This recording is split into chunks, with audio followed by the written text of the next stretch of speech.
ನೋಡಿ, ಈಗಾಗಲೇ ಕ್ಯಾಬಿನೆಟ್ ಕೆಲವು ಆಕ್ಷೇಪಗಳನ್ನು ವ್ಯಕ್ತಪಡಿಸಿದ್ದಾರೆ.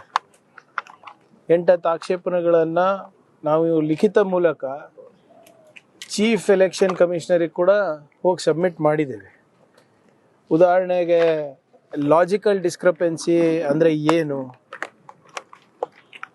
ಅದರಿಂದ ಯಾವ ರೀತಿ ತಾವು ಜನರಿಗೆ ಮತದಾರ ಪಟ್ಟಿಯಿಂದ ಹೊರಗಿಡ್ತೀರಾ, ಇವೆಲ್ಲನೂ ಕೂಡ ಕೇಳಿದ್ದೀವಿ.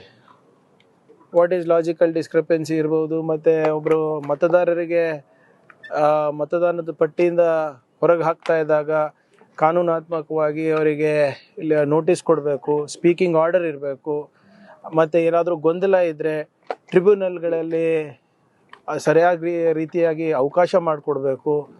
ಸುಮ್ಮನೆ ಯಾವುದೋ ಒಂದು ಸ್ಪೆಲ್ಲಿಂಗ್ ಮಿಸ್ಟೇಕ್ ಇದೆ ಅಂದ ತಕ್ಷಣವೇ ಅವ್ರ ಹಕ್ಕನ್ನು ಕಸ್ಕೊಳೋದಲ್ಲ. ಆದರೆ ಇಲ್ಲಿವರೆಗೂ ಕೂಡ ಎಲೆಕ್ಷನ್ ಕಮಿಷನಿಂದ ಯಾವುದೇ ರೀತಿಯಾದಂಥ ನಮಗೆ ಮಾಹಿತಿಯನ್ನು ಅವ್ರು ನೀಡ್ತಾ ಇಲ್ಲ. ಏನು ನಾವು ಕೇಂದ್ರ ಆಯೋಗಕ್ಕೆ ನಮ್ಮ ಕ್ಯಾಬಿನೆಟ್ ಡಿಸಿಷನ್ಸನ್ನು ತಿಳಿಸಿದ್ದೀವಿ, ಅದನ್ನೇ ನಾವು ಇಲ್ಲಿ ಕರ್ನಾಟಕ CEO ಕೂಡ ಕೊಟ್ಟಿದ್ದೀವಿ. ಆದರೆ ಅಲ್ಲೂ ಕೂಡ ಯಾವುದೇ ರೀತಿಯಾದಂಥ ಉತ್ತರ ಸಿಕ್ಕಿಲ್ಲ. ನಾವು SIR ಮಾಡಬೇಡಿ ಅಂತ ಹೇಳ್ತಾ ಇಲ್ಲ. Voter roll revision is compulsory and it is the right of the election commission. ಆಮೇಲೆ ಅದಕ್ಕಿಂತ ಮುಖ್ಯವಾಗಿ ಒಂದು ಉತ್ತಮವಾದಂಥ ಮತ್ತು ಹೈಜೀನಿಕ್ ವೋಟರ್ ಲಿಸ್ಟ್ ಕೊಡೋದು ಅವ್ರ ಜವಾಬ್ದಾರಿ. ಆದರೆ ತಮಿಳ್ನಾಡು ಇರ್ಬೋದು, ಕೇರಳ ಇರ್ಬೋದು, ವೆಸ್ಟ್ ಬೆಂಗಾಲಲ್ಲಿ ಇರ್ಬೋದು, ಯಾವ ರೀತಿ SIR ನಡೆದಿದೆ ಅಂದರೆ ಬಡವರಿಗೆ ಅವರ ಹಕ್ಕಿಂದ ವಂಚನೆ ಮಾಡುವಂಥ ರೀತಿಯಲ್ಲಿ ನಡೆದಿದೆ.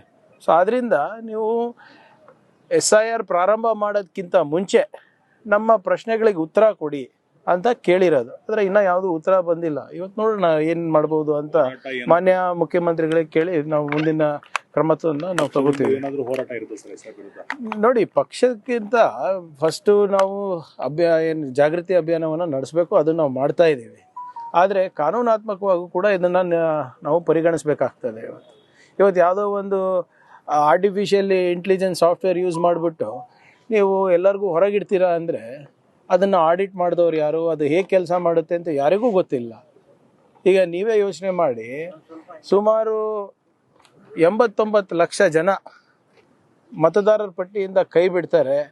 ಅವರಿಗೆ ಟ್ರಿಬ್ಯುನಲಲ್ಲಿ ಹೋಗಿ ಅವರಿಗೆ ಕೇಳೋಕ್ಕೂ ಅವಕಾಶ ಇರಲಿಲ್ಲ. ಒಬ್ಬ supreme court judge, retired supreme court judge ಯಾರು ಟ್ರಿಬ್ಯುನಲ್ನಲ್ಲಿ ಇರ್ತಾರೆ, ಅವ್ರು ರಾಜೀನಾಮೆ ಕೊಟ್ಬಿಡ್ತಾರೆ. ಇದು ಮಾಡ್ಲಿಕ್ಕೆ ಆಗೋದಿಲ್ಲ, 4 ವರ್ಷ ಬೇಕು ಆಗುತ್ತೆ ಇಂಥ ಈ ಪ್ರಕ್ರಿಯೆ ಮುಗಿಸ್ಲಿಕ್ಕಂತ ರಾಜೀನಾಮೆ ಕೊಡ್ತಾರೆ. ಸೊ ಹೀಗಾಗಿ ಇಷ್ಟೊಂದು ಗೊಂದಲ ಇದ್ದಾಗ ನಮ್ಮ ಮನವಿ ಏನಿದೆ ಅಂದರೆ ಎಲ್ಲ ಗೊಂದಲಗಳಿಗೆ ಏನೇನು ಪ್ರಶ್ನೆಗಳನ್ನು ನಾವು ಕೇಳಿದ್ದೇವೆ ಅದಕ್ಕೆ ಉತ್ತರ ಕೊಟ್ಬಿಟ್ಟು ನೀವು ಮಾಡಿ, ರಿವಿಷನ್ ಮಾಡಿ ಅಂತ ಅಷ್ಟೇ ಹೇಳ್ತಾ ಇರೋದು ನಾವು. ಸರ್, ಈಗ ಸಿಎಗಳ ಜೊತೆಲಿ ಸಭೆ ಮಾಡಿದಾಗ ಸರ್, ಗೌರ್ಮೆಂಟ್ ಇಂದ ಒಂದು ರಿಪೋರ್ಟ್ ಕೊಟ್ಟಿದ್ದಾರೆ. ಭೂ ತ್ಯಾಜ್ಯಗಳಿಗೆ, ಭೂ ವ್ಯಾಜ್ಯಗಳಿಗೆ ಸಂಬಂಧಪಟ್ಟಂತೆ ಕಾನೂನು ಮತ್ತೆ ಸುವ್ಯವಸ್ಥೆ ಗಲಾಟೆ ಜಾಸ್ತಿ ಆಗ್ತಿರ್ತ ಥ್ರೂಔಟ್. ಯಾವುದಕ್ಕೆ ಸರಿ ಅರ್ಥ ಆಗಿಲ್ಲ. ಭೂಮಿ ವಶಪಡಿಸ್ಕೊಂಡಂತ ಸಂದರ್ಭದಲ್ಲಿ ಆಗ್ತಿರೋಂತಹ ಹೋರಾಟಗಳಿಂದ ಕಾನೂನು ಸುವ್ಯವಸ್ಥೆಗೆ ಸಮಸ್ಯೆ ಆಗ್ತಿದೆ ಅಂತ CM ಅವರೇ ನೋಡಿ, ಲ್ಯಾಂಡ್ ಅಕ್ವಿಸಿಷನ್ ಲಾ ಬಹಳ ಕ್ಲಿಯರ್ ಆಗಿದೆ. ಯಾರು ಒತ್ತಾಯ ಪೂರ್ವಕವಾಗಿ ಜಬರ್ದಸ್ತಿ ಮಾಡಿ ಲ್ಯಾಂಡ್ ತಗೊಳಕ್ ಆಗೋದಿಲ್ಲ. ರೈತರದು ಎಲ್ಲೆಲ್ಲಿ ಅವರು ಸ್ವಪ್ರೇರಣೆಯಿಂದ ಕೊಡ್ತಾರೆ, ಸ್ವ ಇಚ್ಛೆಯಿಂದ ಕೊಡ್ತಾರೆ, ಅದನ್ನು ಮಾತ್ರ ನಾವು ಭೂಮಿ ವಶಕ್ಕೆ ತೊಗೋಬೋದು. ಯಾರಿಗೆ ಕೊಡೋಕೆ ಇಷ್ಟ ಇಲ್ಲ 90-95% ಆಗಿದ್ದರೆ then we can acquire the rest also ಅಂತ ಆ್ಯಕ್ಟಲ್ಲಿ ಇದೆ. ಈಗ ಉದಾಹರಣೆ ನೀವು ಚನ್ನರಾಯಪಟ್ಟಣದಲ್ಲಿ ದೇವನಹಳ್ಳಿನಲ್ಲಿ ನಾವು ಮಾಡಿಲ್ವಾ, ಅವ್ರು ಕೊಡೋಕೆ ಇಷ್ಟ ಇಲ್ಲ ಅಂದರೆ ನಾವು ಅಗ್ರಿಕಲ್ಚರ್ ಝೋನ್ ಅಂತಲೇ ಡಿಕ್ಲೇರ್ ಮಾಡಿದ್ವಿ ಅದನ್ನು. ಈಗ ಕೆಲವು ರೈತರು ಇಲ್ಲ ನಾವು ಇಂಡಸ್ಟ್ರಿ ಮಾಡಬೇಕು ಅಂದ್ಬಿಟ್ಟು ಕೆಲವು ಜನ ಬಂದಿದ್ದಾರೆ. ಅದು ಪರಿಶೀಲನೆ ಮಾಡಿ ಅದು ಅಕ್ವೈರ್ ಮಾಡ್ಬೋದು ಅಂತ ನೋಡ್ತಾ ಇದ್ದೀವಿ.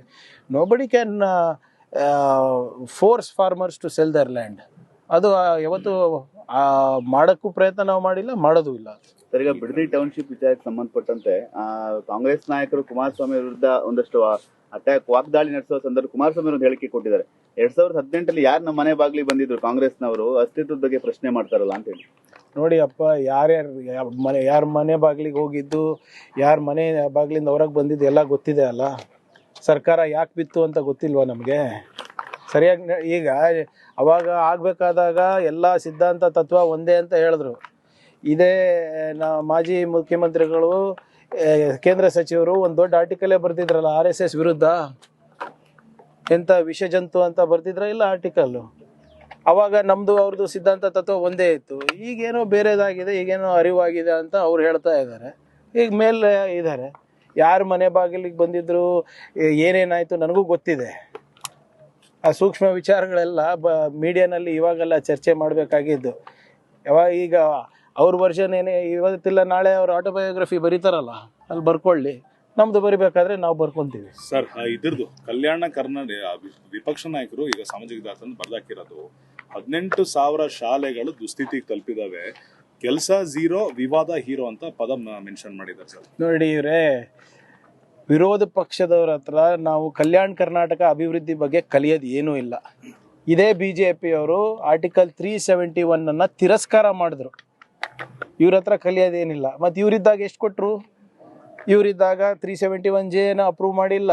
ಇವರಿದ್ದಾಗ RSS ಅವರ ಒಂದು ಮಾನವ ಸಂಪನ್ಮೂಲ ಸಂಸ್ಥೆ ಮಾಡಿಬಿಟ್ಟು 200-300 ಕೋಟಿಗೆ ಲೂಟಿ ಹೊಡಿಲಿಕ್ಕೆ ಅವಕಾಶ ಮಾಡಿಕೊಟ್ಟಿದ್ರು KKRDB ಹಣದಿಂದ. ಇವ್ರು ಎಷ್ಟು 1,000 ಕೋಟಿನೂ ಕೊಟ್ಟಿಲ್ಲ. ಇವತ್ತು 5,000 ಕೋಟಿ ರೂಪಾಯಿಯನ್ನು ನಾವು ಕೊಟ್ಟಿದ್ದೇವೆ. ಇವತ್ತು ಅಕ್ಷರ ಆವಿಷ್ಕಾರ ಅಂದ್ಬಿಟ್ಟು ಹೊಸ ಯೋಜನೆಯನ್ನು ಬರೇ ಎಜುಕೇಷನಿಗೆ ಮಾಡ್ತಾ ಇದ್ದೀವಿ. ಇಲ್ಲಿ ಬೆಂಗಳೂರಿನಲ್ಲಿ ಕೂತ್ಕೊಂಡು ಇವರು ನಮ್ಮ ಭಾಗದ ಬಗ್ಗೆ ಮಾತಾಡ್ತಾರಲ್ಲ, ಇವರಿದ್ದಾಗ ಏನು ಮಾಡಿದ್ರು ಅಂತ ಹೇಳಿಬಿಡ್ಲಿ. ನಾನು 5 ಮುಖ್ಯಮಂತ್ರಿಗಳು ಕೊಟ್ರಲ್ಲಪ್ಪ BJPಯವರು. ಏನೇನು ಮಾಡಿದ್ದೀರಾ ನೀವು ಹೇಳ್ಬಿಡಿ. ಒಂದು ESIC ಹಾಸ್ಪಿಟಲ್ ಕಟ್ಟಿಸಿದ್ರಾ, ಜಯದೇವ ಕಟ್ಟಿಸಿದ್ರಾ, ಕಿದ್ವಾಯ್ ಕಟ್ಟಿಸಿದ್ರಾ, ಏರ್ಪೋರ್ಟ್ ಕಟ್ಟಿಸಿದ್ರಾ, ರೈಲ್ವೆ ಸ್ಟೇಷನ್ ಕಟ್ಟಿಸಿದ್ರಾ, ಡ್ಯಾಮ್ ಕಟ್ಟಿಸಿದ್ರಾ?